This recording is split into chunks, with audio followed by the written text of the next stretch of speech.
Good evening. I've just finished reading Primal Waters by Steve Alten. So this story is based on the idea that the megalodon, or a super large species of prehistoric shark, managed to survive extinction by finding a way to survive in very deep waters. Since technically humans really haven't explored all that much of the ocean, like it's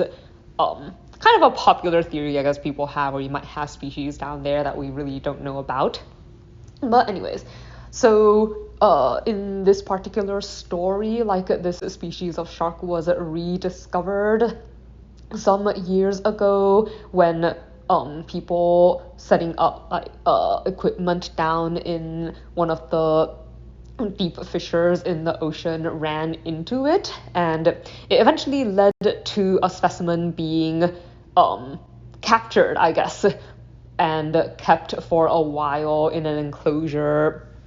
I think it was in Monterey.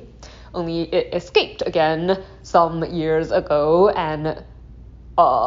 its entire history is tied up with like the main character's family and a lot of things that have happened to them in the past and have shaped where they currently are in the present.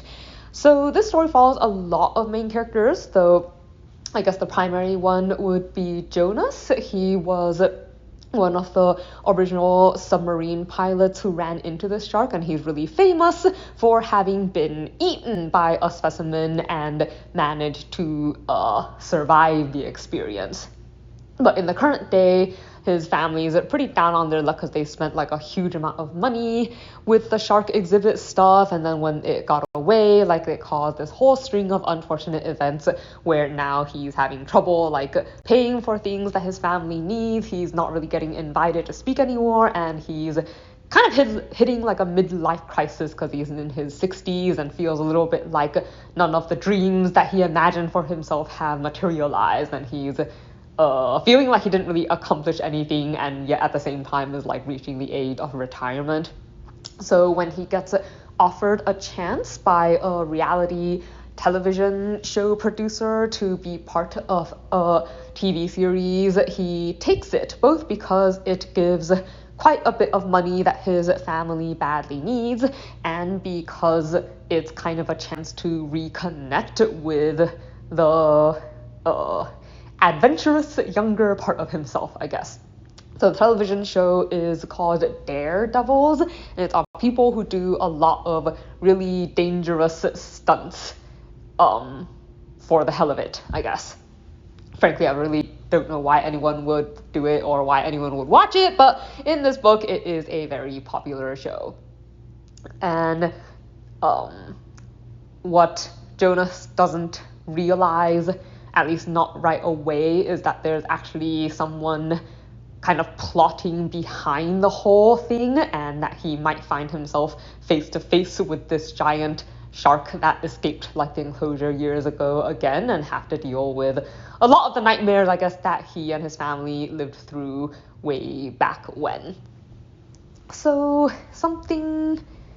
a few things about the way the story is written. It's in present tense third person. It moves around quite a bit across different characters. Like, you have parts on Jonas, parts on his wife, his son, his daughter, and it likes to cut between scenes like really quickly sometimes,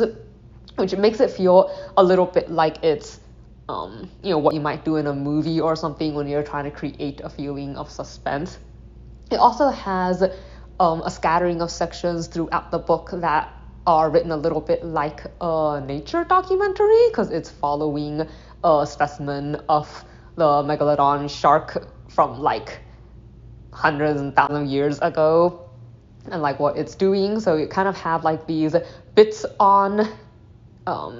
nature documentary stuff mixed in with the present day narrative of all these characters as people encounter and rediscover or as this like really large species of shark kind of re-enters people's collective awareness and causes a great deal of bloodshed and trouble while it's at it. So it was I it's kind of interesting in the same way that a lot of monster stories are, like where you know, have people needing to find a way to survive against this creature. And I kind of appreciated the way Jonas um kind of learned through this experience to actually value the things that he has and to stop focusing on the things that didn't materialize in his life. Like, there are things in his life worth treasuring, you know, like, so like his family, his children, the fact that they're relatively healthy. And when things really matter, like at the beginning, like it seemed a little bit as though he was a little bit too interested in chasing your old glory days, kind of where you're doing stupid things that you really shouldn't be doing at your age. But I think as the story goes and you actually hit crises, like when you actually get attacked by the shark, when you actually have to try to, you know, save your children or whatever, like he really pulls through. Like, it was nice seeing how resourceful and stuff he still was. And honestly, I think he comes across as someone who is still an extremely capable person and who does like what needs to be done when things really matter, which makes him a character that I quite liked reading about. Some things I did not like as much, like one warning that there are a lot of pretty vivid descriptions about things being eaten, like people being eaten, animals being eaten, like, duh, I guess if you're gonna talk about, like, if you're gonna write a horror story about giant sharks, that's probably to be expected, but, you know, that is something to have a heads up about. And also, it's not terribly scientific, I guess, though again, that might not be something one expects of a book like this. Like, I looked up megalodons a bit, like, after reading this book, and it sounds a bit like a lot of things that information that it presents in a seemingly factual way may not in fact be all that factual. So just a heads up not to take like the more sciencey things necessarily too much to heart.